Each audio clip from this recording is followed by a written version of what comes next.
नमस्कार विद्यार्थी मित्रांनो, सर्वांचं स्वागत आहे आपल्या सामान्य ज्ञानच्या बॅचमध्ये. तर आज आपल्याला पंचायत समिती व जिल्हा परिषद हा घटक इथं अभ्यासायचा आहे. याच्या संदर्भात जे महत्त्वाचे 31 मुद्दे आहेत ते सुद्धा आज इथं आपल्याला पाहायचे आहेत. 31 मुद्दे हे परीक्षा दृष्टिकोनातून अत्यंत उपयुक्त आहे. ऑलरेडी आपण ग्रामपंचायतच्या संदर्भात 25 मुद्द्यांवरती व्हिडिओ बनवलेला आहे. वेळ न वाया घालवता आजच्या सेशनला आपण सुरुवात करूया. तर सुरुवातीला आपण ग्रामपंचायत पाहिलं होतं. गावापासून आता तालुक्यात जाणार आहे आणि तालुक्यानंतर आपण जिल्ह्यात जाणार आहे. त्याच्यानंतर आपल्याला राज्य शासनाकडे वळायचं आहे. त्याच्यानंतर आपण पॉलिटीच्या दृष्टिकोनातून आपण लोकसभा आणि राज्यसभेच्या दृष्टिकोनातून विचार करू. त्यामुळे आता तूर्तास पहिले पंचायत समिती आणि नंतर जिल्हा परिषद. तर वेळ न वाया घालवता सुरुवात करूया. आज आपल्याला पंचायत समितीची बेसिक माहिती पाहायला भेटेल. पंचायत समितीचे सभापती पाहायला भेटेल. गट विकास अधिकारी, जिल्हा परिषदची बेसिक माहिती, जिल्हा परिषदचे अध्यक्ष आणि जिल्हा परिषदचे सीईओ इतक्या गोष्टी आज आता आपल्याला इथं अभ्यासायच्या आहेत. नंबर 1, पंचायत समिती काय आहे? महाराष्ट्रात जिल्हा परिषद व पंचायत समिती अधिनियम 1961 चा आहे. जसं आपण ग्रामपंचायत अधिनियम पाहिला होता का, मुंबई ग्रामपंचायत अधिनियम 1958 चा आहे. त्याचं नाव 2012 साली महाराष्ट्र ग्रामपंचायत अधिनियम करण्यात आलं. तसाच आपण कन्फ्युजन न व्हावं त्याची रिव्हिजन सुद्धा सोबत व्हावी म्हणून त्या सुद्धा गोष्टी मी इथं आता उल्लेख करून राहिलो, की महाराष्ट्र जिल्हा परिषद व पंचायत समितीचा सेपरेट अधिनियम 1961 चा आहे आणि 1961 च्या कलम 56 नुसार प्रत्येक विकास गटासाठी एक पंचायत समिती असावी अशा प्रकारची तरतूद आहे. एका विकास गटात साधारणतः 100 ते 150 खेडे असू शकतात. एका विकास गटात किती? 100 ते 150 खेडे असू शकतात. तर 20,000 लोकसंख्येला एक पंचायत समितीचा सदस्य निवडला जातो. हे व्ही-आय-एम-पी. ग्रामपंचायतीची सदस्य संख्या आपण पाहिली होती. 600 जर कधी सदस्य संख्या असेल गावाची, तर तिथं 7 लोकं राहू शकतात. 7,500 च्या पुढे असेल, तर तिथं 17 राहतात सदस्य संख्या ग्रामपंचायतची आणि गावची 7,500 लोकसंख्या.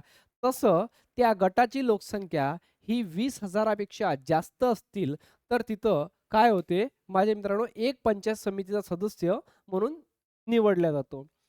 पंचायत समितीमध्ये महिलांना 50% आरक्षण आहे, लक्षात ठेवा. 2011 पासून राज्य सरकारने स्वतःच्या कायद्यात दुरुस्ती करून 2011 पासून स्थानिक स्वराज्य संस्थांमध्ये महिलांना 50% आरक्षण दिलेलं आहे. इतर मागासवर्गीयांना 27% आरक्षण आहे. स्थानिक स्वराज्य संस्थेमध्ये मी हा शब्द यासाठी उल्लेखतोय, की तुम्हाला इथून क्लिअर असावं, की ग्रामपंचायतमध्ये सुद्धा मग त्याचबरोबर आपल्या ज्या की शहरी आणि ग्रामीण ज्या की स्थानिक स्वराज्य संस्था आहेत, यामध्ये ओ-बी-सीला म्हणजेच इतर मागासवर्गीयांना 27% आरक्षण आहे. त्याचबरोबर एस-सी, एस-टींना त्यांच्या लोकसंख्येच्या प्रमाणात तिथं आरक्षण असते.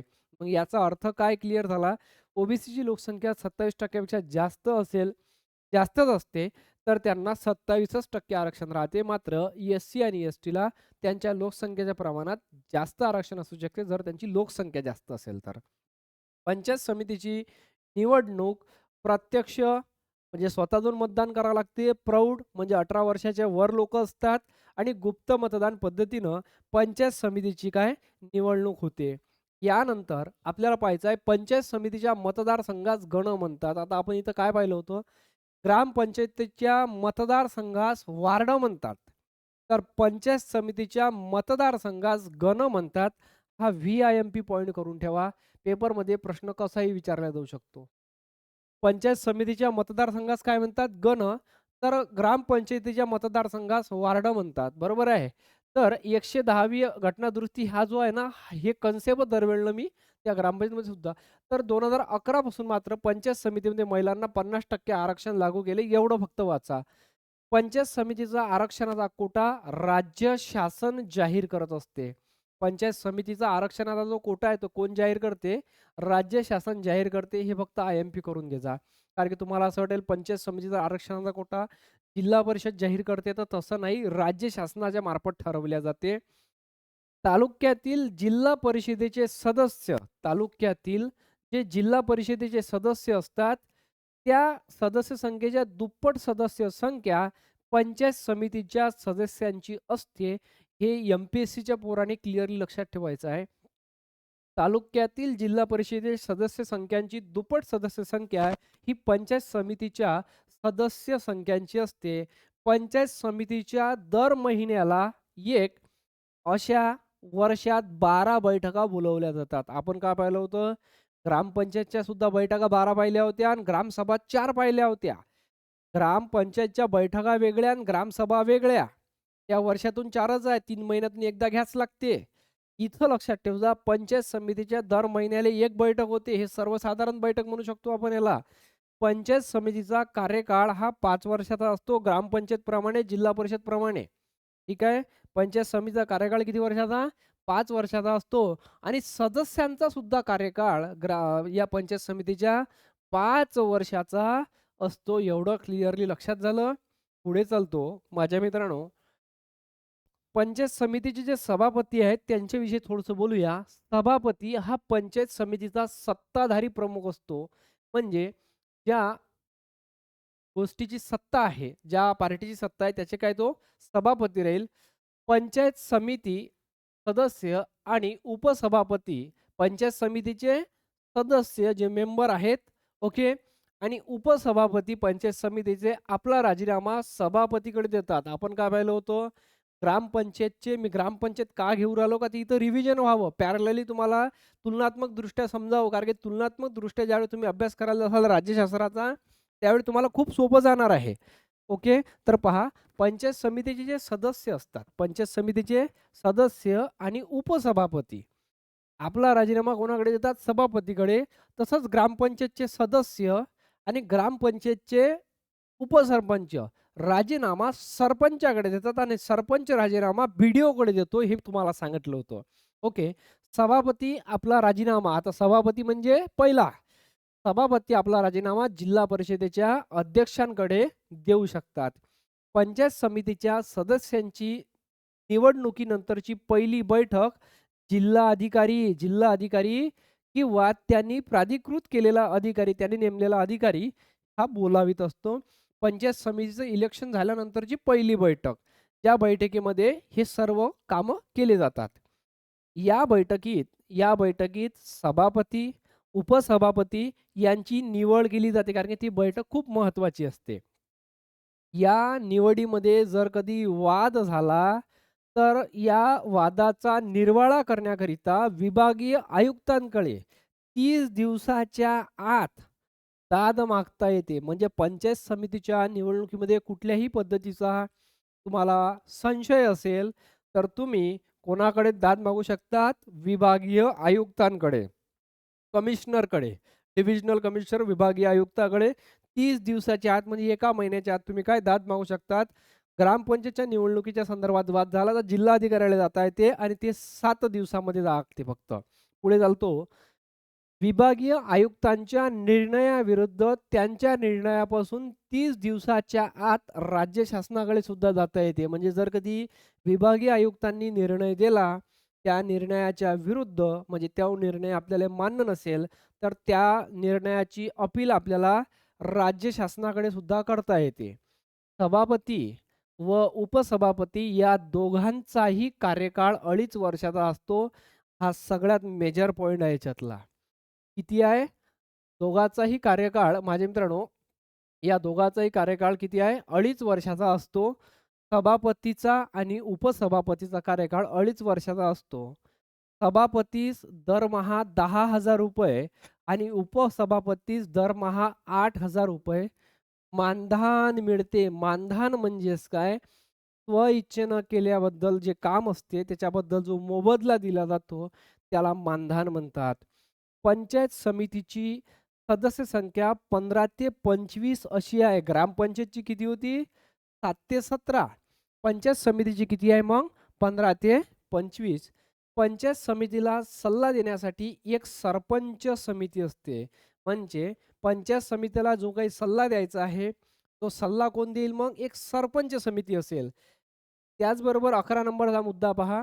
अविश्वासाच्या ठरावासाठी एकाच 3 लोकांनी संमती देणे गरजेचं आहे आणि तो अविश्वासाचा ठराव पारित करायचा असेल, तर 2/3 66 लोकांनी त्या गोष्टीला होकार देणे गरजेचं आहे.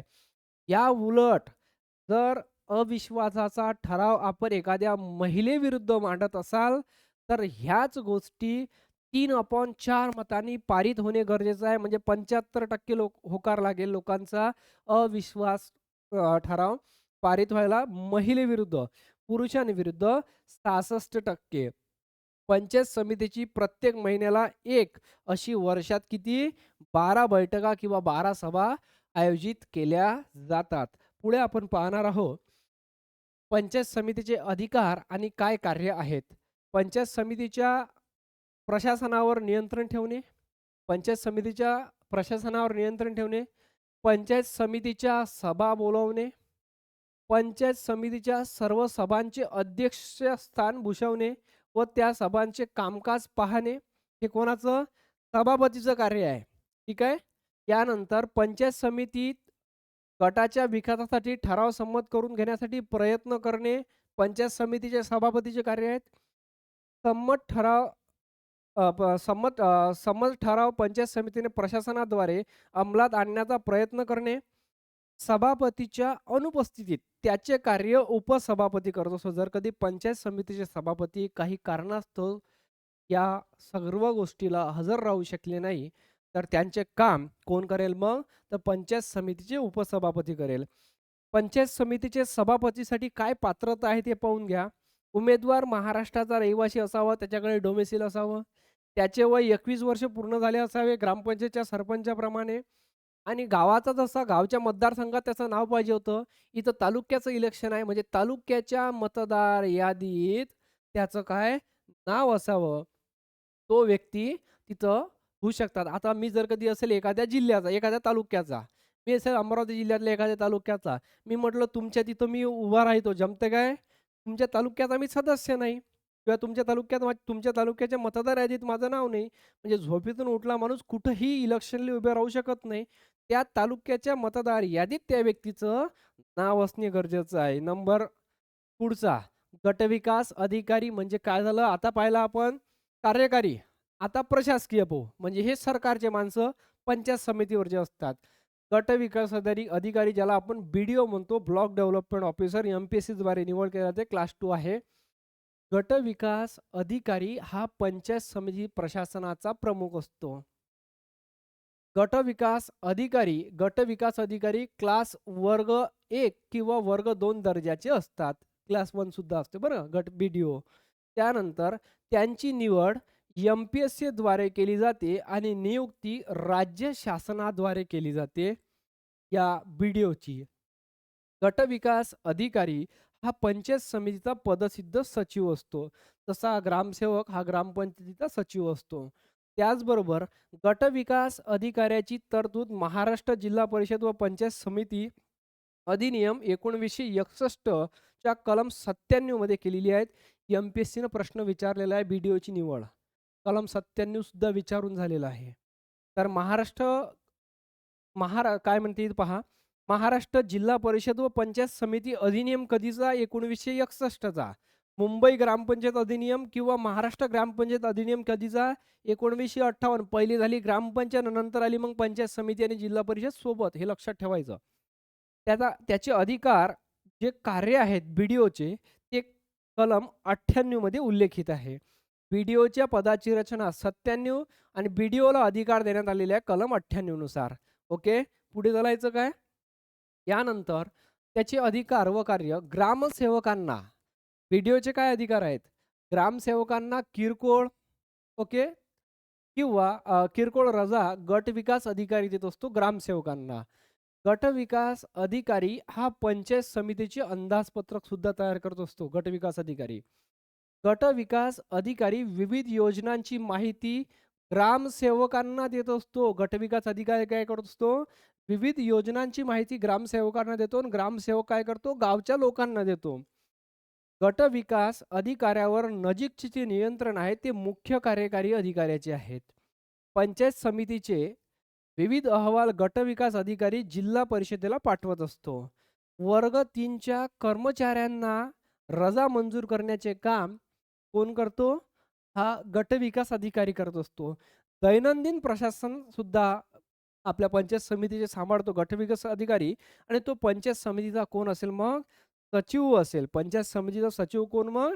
तर गट विकास अधिकारी ज्यालाच बी-डी-ओ म्हणतो. पेपरमध्ये पोलीस भरतीला प्रश्न विचारते. पंचायत समितीचा सचिव कोण? तर बी-डी-ओ. ग्रामपंचायतचा सचिव कोण? तर ग्रामसेवक. ओके. इथपर्यंत पुढे समोर जाऊ नका. नंतर आपण पाहू त्याचा विचार करू.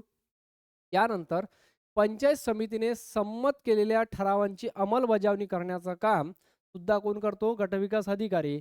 पंचायत समितीचा निधी सांभाळण्याचं काम गटविकास अधिकाऱ्याचं. पंचायत समितीच्या बैठकांचे नियोजन करण्याचं काम गटविकास अधिकाऱ्याचं. राज्य शासन व पंचायत समिती याच्यातील दुवा आहे. पंचायत समितीनं एखादा ठराव संमत केला, तो जिल्हा परिषदेला पाठवला जाईल माझे मित्रांनो किंवा राज्य शासनापर्यंत पोहोचवण्याचं काम या बी-डी-ओचं आहे. म्हणजे त्याला काय म्हटलं जाते? दुवा. जिल्हा परिषद व पंचायत समिती यांच्यातील सुद्धा काय तो एक प्रकारे दुवाचंच काम करतो. राज्य शासनाने त्यास काही आदेश दिलेले आहेत व विशेष जबाबदारी सुद्धा दिली तर ती तो पार पाडत असतो. गटाच्या विकासासाठी विविध योजना पार पाडण्याचं काम हे गट विकास अधिकाऱ्याचं आहे आणि पंचायत समितीचे रेकॉर्ड सुद्धा गट विकास अधिकाऱ्याच्या ताब्यात असते ग्रामपंचायतीच्या ग्रामसेवकांप्रमाणे. सर्वांना ह्या गोष्टी समजल्या काय? आशा करतो तुम्हाला ह्या गोष्टी क्लिअर झाल्या. आता पंचायत समितीची महत्त्वाची असते आमसभा. ठीक आहे. पंचायत समितीची एक महत्त्वाची सभा असते त्याला म्हणतात आमसभा. आमसभा ओके. आमसभेचे अध्यक्ष हे तालुक्यातील ज्येष्ठ आमदार असतात. कोण असतात? व्ही-आय-एम-पी पोलीस भरतीवाले हो. आमसभेचे जे अध्यक्ष आहेत ते कोण असतात? तालुक्यातील ज्येष्ठ आमदार असतात. हे महत्वाचं करून टाका. आमसभेचे सचिव जे असतात ते तहसीलदार असतात. हे त्याच्यापेक्षा महत्वाचं. आमसभेचं कार्य काय आहे हो मग? तर पंचायत समितीने केलेल्या विकास कामाचा आढावा घेणे. पंचायत समितीत कोणते कामं झाले आपल्या गटामध्ये, त्या कामाचा तो काय आढावा घेत असतो. आमसभेच्या बैठका वर्षातून किमान 2 घेतल्या जातात. आमसभेच्या किती बैठका घेतल्या जातात वर्षातून? 2 बैठका. तालुक्यातील लोकप्रतिनिधी, सर्व प्रशासकीय अधिकारी व सर्व नागरिक आमसभेला हजर राहू शकतात. तर आमसभेचे अध्यक्ष कोण? तालुक्यातील ज्येष्ठ आमदार आणि आमसभेचे सचिव कोण? तहसीलदार असतात. एवढं लक्षात ठेवता. आणि आमसभेच्या वर्षातून फक्त 2 बैठका. पंचायत समितीच्या 12 आणि आमसभेच्या 2 बैठका वेगळ्या होईल. सोबतच सरपंच समिती सुद्धा असते. आता सरपंच समितीचा काय रोल आहे? सरपंच समितीचे अध्यक्ष पंचायत समितीचे उपसभापती होता. पोलीस भरतीवाले पोरं, सरळ सेवेवाले लोक. खूप महत्वाचा पॉईंट आहे तुमच्यासाठी हा. सरपंच समितीचे अध्यक्ष आपण पंचायत समिती सभापती आराने पाळत आणि धोराने पाळत रट्टा मारून देतो. तर सरपंच समितीचे अध्यक्ष पंचायत समितीचे उपसभापती असतात. हे आय-एम-पी करता. यानंतर विस्तार अधिकारी. विस्तार अधिकारी पंचायत विभाग हे समितीचे काय सचिव असतात. म्हणजे सरपंच समितीचे अध्यक्ष उपसभापती आणि विस्तार अधिकारी कोण असेल मग? विस्तार अधिकारी बी-डी-ओ सरपंच समितीचे सचिव नसतात. हे लक्षात ठेव जा. सरपंच समिती ही तालुक्यातील ग्रामपंचायती व पंचायत समिती यांच्यामध्ये समन्वय राहावा याच्यासाठी स्थापन केलेली जाते. म्हणजे तालुक्यात ज्या काही ग्रामपंचायती आहे त्यांचे जे काही म्हणणे आहेत आपल्यापर्यंत पोहोचावं, आपले कामं त्यांच्यापर्यंत, त्यांचे कामं आपल्यापर्यंत, याच्यात एक ताळमेळ राहावा याच्यासाठी सरपंच समिती स्थापन केली असते. त्या सरपंच समितीचे अध्यक्ष असतात उपसभापती पंचायत समितीचे, ज्यांचा कार्यकाळ 2.5 वर्षाचा असतो आणि सोबतच विस्तार अधिकारी पंचायत समितीचे काय सचिव असतात. या समितीचे सदस्य तालुक्यातील सरपंच असतात. जमलं आता? आमसभेचे सदस्य कोण होते? आमसभेचे सदस्य ज्येष्ठ आमदार. ज्येष्ठ आमदार काय सदस्य? तर त्याचे अध्यक्ष जे होते ना माझे मित्रांनो आमसभेचे, ते ज्येष्ठ आमदार तालुक्यातील. पण या समितीचे सदस्य तालुक्यातील सरपंच असतात. जे आपल्या तालुक्यात आला एखादा तालुका असेल, पाडा तालुका सातारा जिल्ह्यातला आपला, तर त्याच्यामध्ये जेवढेही ग्रामपंचायती आहेत त्याचे सरपंच या समितीचे सदस्य असतील. त्याचबरोबर तालुक्यातील 15 सरपंच किंवा एकूण सरपंचांच्या कमीत कमी 15 किंवा एकूण सरपंचांच्या 20% किंवा 1/5 सरपंचांना या समितीवर सदस्य म्हणून सुद्धा नियुक्त केले जात असते. हे सुद्धा आपल्याला महत्त्वाचं लक्षात ठेवावं लागेल. यानंतर आहे जिल्हा परिषद. पंचायत समितीच्या संदर्भात ज्या गोष्टी झाल्या, त्या गोष्टी मी तुम्हाला दाखवतो आणि जिल्हा परिषदेकडे वळतो. जिल्हा परिषदचे पॉइंट आपण पाहण्यापूर्वी पहा माझ्या मित्रांनो, आज आपण इथून पाहत आहोत. ओके. जिल्हा परिषद व पंचायत समिती. याच्यामध्ये आपल्याला पाहायला भेटलं आता पंचायत समिती. या पंचायत समितीमध्ये पाहिलं आपण, की पंचायत समिती हे 100 ते 150 खेड्यासाठी स्थापन झालेली असते आणि 20,000 लोकांमागे एक सदस्य असते. ओबीसीसाठी 27% जागा असते. एस-सी-एस-टीसाठी त्यांच्या लोकसंख्येच्या प्रमाणात जागा असते. आता यानंतर आपण एक पाहिलं होतं, की यामध्ये पंचायत समितीच्या मतदारसंघास गण म्हणतात. हे आय-एम-पी करून टाकलं आपण. पंचायत समितीचा आरक्षणाचा कोटा राज्य शासन ठरवत असते. हे त्याच्यापेक्षा आय-एम-पी केलं आपण. पंचायत समितीच्या दर महिन्याला एक अशा वर्षाला 12 बैठका होत्या आणि पंचायत समितीचा कार्यकाळ 5 वर्षाचा, सभापतीचा आणि उपसभापतीचा कार्यकाळ 2.5 वर्षाचा. हे आपण पाहिलं होतं. यानंतर सभापती सत्ताधारी पक्षाचा प्रमुख असेल. पंचायत समिती सदस्य आणि उपसभापती यांचा राजीनामा म्हणजे सदस्य आणि उपसभापती हे कोणाकडे देईल? सभापतीकडे देईल आणि सभापती आपला राजीनामा जिल्हा परिषद अध्यक्षांकडे देईल. या बैठकीत जे आहेत सभापती, उपसभापती यांची बैठक केली आहे, ते निवड केली आहे, ते कोणती? इलेक्शन झाल्यानंतरची जी पहिली बैठक राहील, ती जिल्हा अधिकारी किंवा त्यांनी नेमलेला एक आता अधिकारी ते त्या बैठकीला हजर राहील किंवा ते बैठक ते बोलावेल. त्यामध्ये ही पदं नेमली जातात आणि यांच्या संदर्भात जर कधी वाद झाला, तर कमिशनराकडे म्हणजे आपल्या विभागाच्या आयुक्तांकडे 1 महिन्याच्या आत दाद मागावी लागते आणि त्यांचेही निर्णय मान्य नसेल, तर राज्य शासनाला अजून तिथून 3 दिवसात आपण दाद मागू शकतो त्याच्या संदर्भात. त्याचबरोबर सभापती, उपसभापतीचा कार्यकाळ 2.5 वर्षाचा हे पाहिलं आणि पंचायत समितीचे सदस्य 15 ते 25 आहे. हे खूप महत्त्वाचं आहे. सदस्य संख्या पेपरमध्ये जिल्हा परिषदची, ग्रामपंचायतची विचारते रे बुवा. 1/3 अविश्वासाचा ठराव मांडण्यासाठी, 2/3 पारित होण्यासाठी, तेच जर कधी महिला असेल 3/4 म्हणजे 75% लोकं होकार द्यायला लागेल महिला विरुद्ध अविश्वास ठराव पारित करण्यासाठी. पंचायत समितीच्या वर्षात एकूण 12 सभा होतात आणि 2 आमसभेच्या बैठका होतात. याचबरोबर अधिकार काय आहेत ते पाहतो आपण. पंचायत समितीच्या सभा बोलवतो सभापती.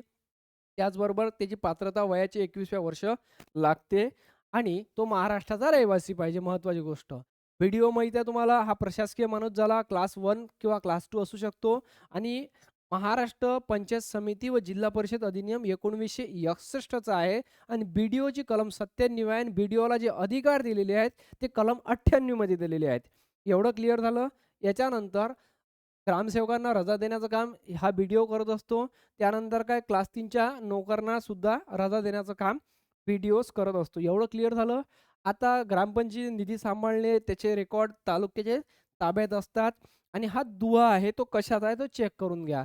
आमसभा वर्षातले जे हे असतात आणि याच्यामध्ये आमसभेचे अध्यक्ष तालुक्यातील ज्येष्ठ आमदार असतात आणि आमसभेचे सचिव तहसीलदार असतात. एवढं क्लिअर लक्षात ठेवा. आमसभेच्या वर्षातून 2 बैठका होतात. त्यानंतर माझ्या मित्रांनो आपण पाहिलं होतं सरपंच समिती, पंचायत समिती आणि ग्रामपंचायतीचा ताळमेळ राहावा याच्यासाठी स्थापन केलेली असते. तालुक्यातील एकतर 15 सरपंच असतात किंवा एकूण सरपंचांच्या 20% किंवा 1/5% सदस्य म्हणून याच्यावर निवड केले जातात.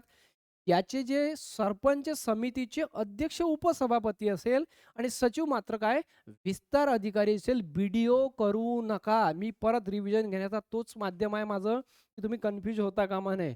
यानंतर पाहू आपण जिल्हा परिषद. माझ्या मित्रांनो जिल्हा लेवलवर वरिष्ठ पातळीवर काम करणारी संस्था म्हणजे जिल्हा परिषद आहे. पहिले आपण ग्रामपंचायत, पंचायत समिती, आता जिल्हा परिषदेकडे आलो आहे.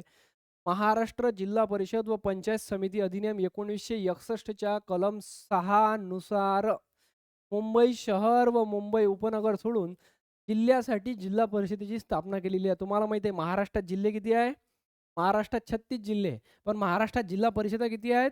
जिल्हा परिषदा 34. का जिल्हा परिषदा 34 आहेत? त्याचं कमेंट बॉक्समध्ये तुम्हाला उत्तर द्यायचं आहे. ओके. तर दर 40,000 तिथं किती होतं? पंचायत समितीमध्ये 20 होतं. ओके. तर 40,000 लोकसंख्येसाठी एक सदस्य निवडला जातो जिल्हा परिषदेमध्ये. जिल्हा परिषदेची सदस्य संख्या 55 ते 85 एवढी असू शकते.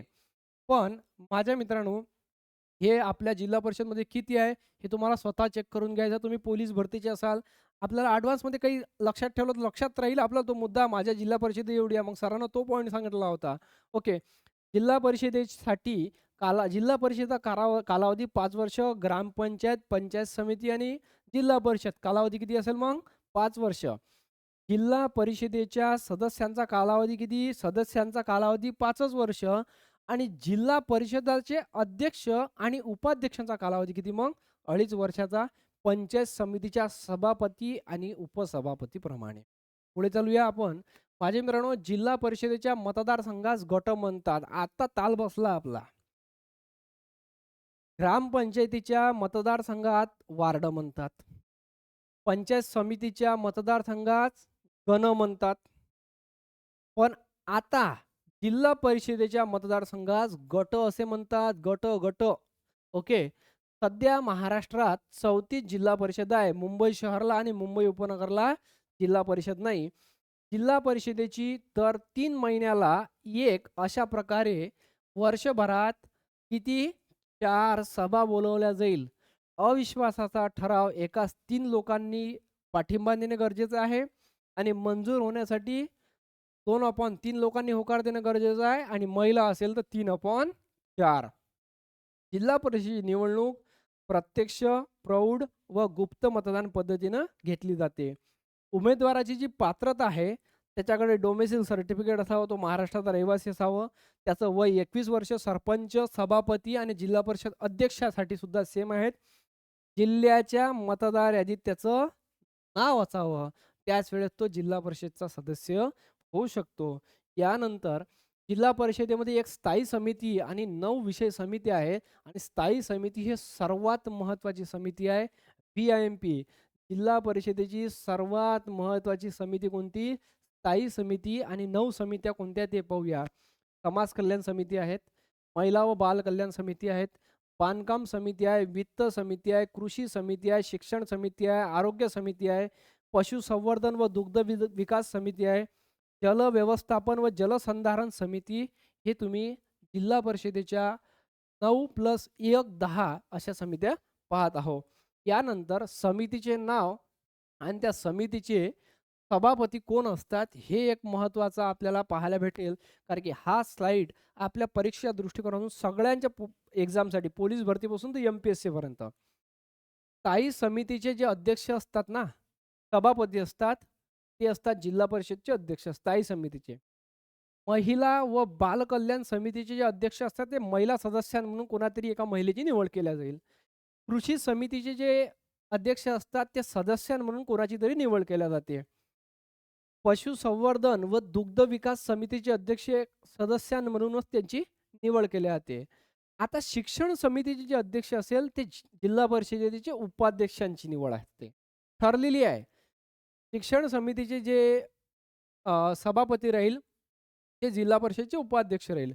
वित्त समिती आहे, त्याचे जे अध्यक्ष असेल, ते सुद्धा जिल्हा परिषद उपाध्यक्ष.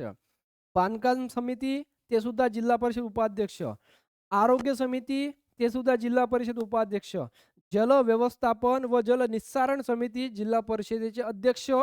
जिल्हा परिषदेचे अध्यक्ष, उपाध्यक्ष नाही. जलनिस्सारण समिती आणि जल व्यवस्थापन, पाण्याचे व्यवस्थापन करण्याचं काम कोणाचं आहे मग? जिल्हा परिषदेच्या अध्यक्षांचं आहे. आणि समाज कल्याण समितीचे अध्यक्ष मागासवर्गीय सदस्य असतो. समाज कल्याण समितीचे कोण असेल मग? मागासवर्गीय सदस्य कोणतरी त्यापैकी असेल. हे गोष्टी तुम्हाला सर्व व्यवस्थितरित्या पाहून घ्यायचं आहे आणि याचा काय स्क्रीनशॉट घेऊ शकता तुम्ही. याचबरोबर माझ्या मित्रांनो, समितीचे नाव, आता याचे समितीचे अध्यक्ष झाले, समितीचे झाले सभापती. आता समितीचे त्या सर्व समितीचे सचिव सुद्धा असतात. पेपरवाले काय प्रश्न त्यांना माहिती आहे का? यांना हे माहिती आहे जिल्हा परिषद उपाध्यक्ष. फक्त पाण्याची समिती म्हटलं तर अध्यक्ष मारतात, बाकीचे ते उपाध्यक्ष मारतात. महिला म्हटलं तर कोणतरी महिलाच राहील, कृषी म्हटलं तर सदस्यामधून राहील, पशुसंवर्धन म्हटलं तर सदस्यांमधून राहील आणि स्थायी समिती जिल्हा परिषदेची सर्वात महत्त्वाची समिती आहे. पेपरमध्ये प्रश्न विचारला जातो, जिल्हा परिषदेची सर्वात महत्त्वाची समिती कोणती? तर जिल्हा परिषदेची सर्वात महत्त्वाची समिती आहे स्थायी समिती. तिचे सभापती जिल्हा परिषदेचे अध्यक्ष असतात. आता त्या समितीचे आपण सचिव पाहणार आहोत. पेपरमध्ये सचिव विचारते आणि सदस्य संख्या विचारते. माझ्या मित्रांनो, स्थायी समितीचे जे सचिव असतात, जिल्हा परिषदेचे CEO असते, चीफ एक्झिक्युटिव्ह ऑफिसर आणि याची सदस्य संख्या स्थायी समितीची 14 आहे. हे तुम्हाला आता याच्यानंतर कधी विसरायचं नाही. स्थायी समितीचे सदस्य जे असेल संख्या किती? 14. बाल महिला व बाल कल्याण समितीचे जिल्हा परिषदेचे CEO असेल महिला व बाल विकासचे याची 9 सदस्य संख्या आहे. लक्षात ठेवा. कृषी समितीचे अध्यक्ष कोण होते? सदस्यांमधून. महिला महिलांमधून कोणाची तरी निवड. जिल्हा परिषदेचे अध्यक्ष कोण असेल मग? जिल्हा परिषदेचे CEO. आता पहा, जिल्हा व कृषी अधिकारी असेल यांचे सचिव आणि ते कोण असेल? 11 सदस्य याच्यामध्ये पार्टिसिपेट असतील. त्यानंतर पशुसंवर्धन व दुग्ध विकास, पशुसंवर्धन अधिकारी असेल जिल्ह्याचे 9 सदस्य असतील. शिक्षण समितीचे जे असतील ते जिल्हा शिक्षण अधिकारी असतील 8 सदस्य असतील. हे खूप महत्त्वाचं आहे. तुम्हाला जेवढं समजून घ्यायचं आहे तेवढं समजून घ्या. तुम्हाला या गोष्टीचं गांभीर्य त्यावेळेस येईल ज्यावेळेस तुमचा 1 मार्क जाईल. ओके. याचबरोबर वित्त समितीचे जे सचिव असतात ते मुख्य लेखापाल असतात जिल्ह्याचे 9 सदस्य. बांधकाम समितीचे जे सचिव आहेत ते कार्यकारी अभियंता असतात जिल्ह्यांचे 9 सदस्य असतात. आरोग्य समितीचे जे सचिव असतात ते असतात जिल्हा आरोग्याचे अधिकारी, जिल्हा आरोग्य अधिकारी 9 सदस्य. जल व्यवस्थापन व जल निस्सारण समितीचे जे सचिव असतात ते कार्यकारी अभियंता असतात 16 सदस्य आणि समाज कल्याणची जी समिती आहेत, समाज कल्याण समितीचे समाज कल्याण अधिकारी त्याचे सचिव असतात आणि 12 सदस्य माझ्या मित्रांनो असतात. स्थायी समितीच्या संदर्भात सगळ्या गोष्टी तुम्हाला लक्षात ठेवायच्या आहे. सचिव कोण, अध्यक्ष कोण आणि सदस्य संख्या किती सांगितली? 14. दिसली का सर्वांना? बरं, पुढे. आता पाहतो आपण जिल्हा परिषदेचे अध्यक्ष.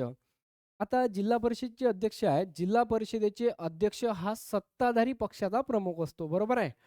जिल्हा परिषद सदस्य, उपाध्यक्ष आपला राजीनामा अध्यक्षांकडे देऊ शकतात. सदस्यांप्रमाणे पंचायतच्या किंवा पंचायत समितीच्या. ठीक आहे. अध्यक्ष व उपाध्यक्ष यांच्या नियुक्तीसाठी जिल्हाधिकारी विशेष सभा बोलवत असतात. या सभेचे अध्यक्षस्थान स्वतः जिल्हाधिकारी भूषवतात. जिल्हा परिषद अध्यक्षांना दरमहा 20,000 रुपये तर उपाध्यक्षास 16,000 रुपये इतकं मानधन दिले जाते. समिती सभापतीस दरमहा 12,000 रुपये मानधन दिले जाते. अध्यक्ष आपला राजीनामा विभागीय आयुक्तांकडे देतात. तर जिल्हा परिषदेचे जे अध्यक्ष आहेत ते आपला राजीनामा कोणाकडे देईल? विभागीय आयुक्तांकडे देईल. जिल्हा परिषदेच्या अध्यक्षपदास आरक्षण आहे. अध्यक्षपदास आरक्षण आहे, परंतु उपाध्यक्ष पदासाठी आरक्षण नाही. जसं ग्रामपंचायतच्या सरपंच पदाला आरक्षण आहे, उपसरपंच पदाला नाही. त्याचप्रमाणे जिल्हा परिषदेचे अध्यक्ष हे स्थायी समितीचे अध्यक्ष असतात. जिल्हा परिषदेचे अध्यक्ष हे कशाचे असतात? स्थायी समितीचे अध्यक्ष असतात. यानंतर जिल्हा परिषदेचे अधिकार आणि कार्य काय आहे? जिल्हा परिषदेवर नियंत्रण ठेवणे, जिल्हा परिषदेच्या खर्चावर नियंत्रण ठेवणे, जिल्हा परिषदेमधील कर्मचाऱ्यांवर नियंत्रण ठेवणे, जिल्हा परिषदेच्या सभेचे अध्यक्ष व जिल्हा परिषद अध्यक्ष स्वतःच असतात. हे त्यांचेच कार्य आणि अधिकार आहेत बरं. अध्यक्षांच्या अनुपस्थितीत उपाध्यक्ष त्यांचे काम पाहतात. सरपंच, उपसरपंचप्रमाणे विविध ठराव पास करणे हे त्यांची अंमलबजावणी काम जिल्हा परिषदेचे अध्यक्ष करत असतात. जिल्हा परिषदेच्या अध्यक्षाला राज्यमंत्री पदाचा दर्जा असतो. हे एक VIMP आहे. म्हणून राज्यमंत्री आपण बऱ्याचदा पाहिलं असेल प्रत्येक जिल्ह्यामध्ये राज्यमंत्री आहेत. तर राज्यमंत्री काय आहेत? जिल्हा परिषदेचे जे अध्यक्ष आहेत त्यांना राज्यमंत्री पदाचा दर्जा आहे. हे IMP आहे. यानंतर आरक्षण फिरत्या पद्धतीनुसार राज्य शासनामार्फत ठरवल्या जात असते. अध्यक्ष व उपाध्यक्ष पदाच्या निवडीमध्ये वाद झाला 30 दिवसाच्या आत विभागीय आयुक्तांकडे दाद मागता येते आणि विभागीय आयुक्तांचा निर्णय मान्य नसेल त्यांच्या निर्णयाविरुद्ध 30 दिवसांच्या आत राज्य शासनाकडे दाद मागता येते. जिल्हा परिषदेचा ठराव निर्णयाची अंमलबजावणी करत असते. जिल्हा परिषद सदस्यांना मार्गदर्शन करतो. जिल्ह्याच्या विकासासाठी जिल्हा परिषदेच्या माध्यमातून कार्य करत असतो. काय म्हणते? जिल्ह्याच्या विकासासाठी जिल्हा परिषदेच्या माध्यमातून कार्य करत असतो. कोण? जिल्हा अधिकारी. ओके. पुढे पाहूया आपण. या मुख्य कार्यकारी अधिकारी, आता सरकारी माणूस. जिल्हा परिषदेचा मुख्य प्रशासकीय अधिकारी म्हणजेच मुख्य कार्यकारी अधिकारी आणि ते यू-पी-एस-सी मधून असतात, आय-ए-एस दर्जाचे अधिकारी असतात. त्यांची निवड यू-पी-एस-सीद्वारे आणि नियुक्ती राज्य शासनाद्वारे केली जाते. यानंतर आहे या जिल्हा परिषद जे सी-ई-ओ आहेत त्यांचे काय अधिकार आहेत? जिल्हा परिषदेचे अंदाजपत्रक तयार करणे, 3 व 4 कर्मचाऱ्यांच्या नियुक्त्या जिल्हाधिकारी म्हणजे सी-ई-ओ करत असतात. क्लास 1 व क्लास 2 अधिकाऱ्यांच्या सुद्धा रजा मंजूर स्वतःच करतात. गट विकास अधिकाऱ्यावर बी-डी-ओवर नियंत्रण सुद्धा तेच ठेवतात. सी-ई-ओ राज्य शासन आणि जिल्हा परिषद यांच्यातील दुवा समजा आता एक्झाम्पल ऑफ एम-पी-एस-सीच्या मुलांना ऑनलाईन परीक्षा मान्य नाही. तर एम-पी-एस-सीची मुलं कुठे गेले? जिल्हाधिकारी कार्यालयाकडे. एम-पी-एस-सीची मुलं जिल्हाधिकारी कार्यालयाकडे काय देईल? जिल्हाधिकाऱ्यांना निवेदन देईल आणि जिल्हाधिकारी कोणाकडे देईल मग? राज्य शासनाकडे देईल. म्हणजे जिल्हाधिकारी जनता आणि राज्य शासन याच्यामधले काय झाले मग? दुवा झाले. जिल्हा परिषदेच्या कामांचा अहवाल राज्य शासनाला पाठवतो. पंचायत समितीला पंचायत समितीला निधी मंजूर करण्याचं काम सुद्धा कोण असतात? या सी-ई-ओचं असते. याचबरोबर मुख्य कार्यकारी अधिकाऱ्याची तरतूद महाराष्ट्र जिल्हा परिषद व पंचायत समिती अधिनियम 1961 च्या कलम 94 मध्ये आहे. 97 मध्ये बी-डी-ओमध्ये पाहिले होते आपण आणि 98 मध्ये बी-डी-ओचे कार्य पाहिले होते. याची निवड 94 मध्ये आहे आणि 95 मध्ये त्याचे कार्य दिलेले आहेत. उपमुख्य कार्यकारी अधिकारी सामान्य प्रशासन विभाग हा जिल्हा परिषदेचा पदसिद्ध सचिव असतो. जिल्हा परिषद सचिव हा जिल्हा परिषदेचा स्थायी समितीचा सचिव असतो. व्ही-आय-एम-पी. काय म्हणते माझ्या मित्रांनो? जिल्हा परिषदेचा सचिव हाच जिल्हा परिषदेच्या स्थायी समितीचा सचिव असतो. यानंतर आहे माझ्या मित्रांनो याच्यावरचे आधारित जे प्रश्न आलेत ते पाहूया आपण. पंचायत समिती व जिल्हा परिषद सदस्यासाठी पात्र ठरण्यासाठी उमेदवाराचे वय सदस्यासाठी म्हणते. सदस्यासाठी तर वय किती असावे लागते? त्यानंतर महाराष्ट्र जिल्हा परिषद व पंचायत समित्या कधी अस्तित्वात आल्या? जिल्हा परिषदेचे कामकाज स्थायी समितीसह एकूण किती समित्या मार्फत चालते? हा प्रश्न किती सोपा आहे. मी सर्वच्या सर्व पॉइंट तुम्हाला इथं क्लिअर केलेले आहेत. आता आपण स्क्रीनवरती पाहू शकतो. पंचायत समिती व जिल्हा परिषद सदस्यासाठी पात्र ठरण्यासाठी उमेदवाराचं वय आता सदस्य बनवायचं आहे आपल्याला. सदस्य जर कधी बनायचं असेल, तर आपल्याला वय किती असलं पाहिजे सदस्य बनण्यासाठी? वय असलं पाहिजे 21. किती वय असलं पाहिजे? 21. महाराष्ट्र जिल्हा परिषद व पंचायत समित्या कधी अस्तित्वात आल्या? आता आपण कधी लागू केलं हे? 1 मे 1962 रोजी. ओके. आपण पंचायत राज व्यवस्था स्वीकारलेली आहे, 9वं राज्य. बरोबर आहे. त्यानंतर जिल्हा परिषदेचे कामकाज स्थायी समितीसह एकूण किती समित्यांमार्फत चालते? एकूण 9 समित्यांमार्फत चालते. मी आज घेतलेलं आहे. यानंतर पंचायत समितीच्या सभापती आणि उपसभापतींची निवड किती वर्षासाठी होते? 2.5 वर्षासाठी होते. मी आज घेतलेलं आहे. जिल्हा परिषदेच्या समित्या व्यवस्थेत सर्वात महत्त्वाची समिती म्हणजे स्थायी समिती. 14 सदस्य असतात हे लक्षात ठेवा आणि हा प्रश्न 6 नंबरचा तुम्हाला होमवर्क द्यायचा आहे. जिल्हा परिषदेच्या मुख्य प्रशासकीय अधिकाऱ्यास काय म्हणतात? तुम्हाला व्ही-आय-एम-पी हा प्रश्न मला कमेंट बॉक्समध्ये करायचा आहे. मुख्याधिकारी म्हणेल का? आता नगरपालिकेचा झाला. जिल्हाधिकारी म्हणेल का? मग काय म्हणेल नेमकं? ते तुम्हाला कमेंट बॉक्समध्ये सांगायचं आहे. आशा करतो माझ्या मित्रांनो दिलेली माहिती तुम्हाला सर्व व्यवस्थित समजली. कुठल्याही पद्धतीची अडचण असेल नक्की तुम्ही व्हिडिओच्या कमेंट बॉक्समध्ये कमेंट्स करा. असेच आमचे नवनवीन व्हिडिओ पाहण्यासाठी आमच्याशी जुळण्याकरिता चॅनलला सबस्क्राईब करून घ्या. Thank so much. जय हिंद. वंदे मातरम. भारत माता की जय.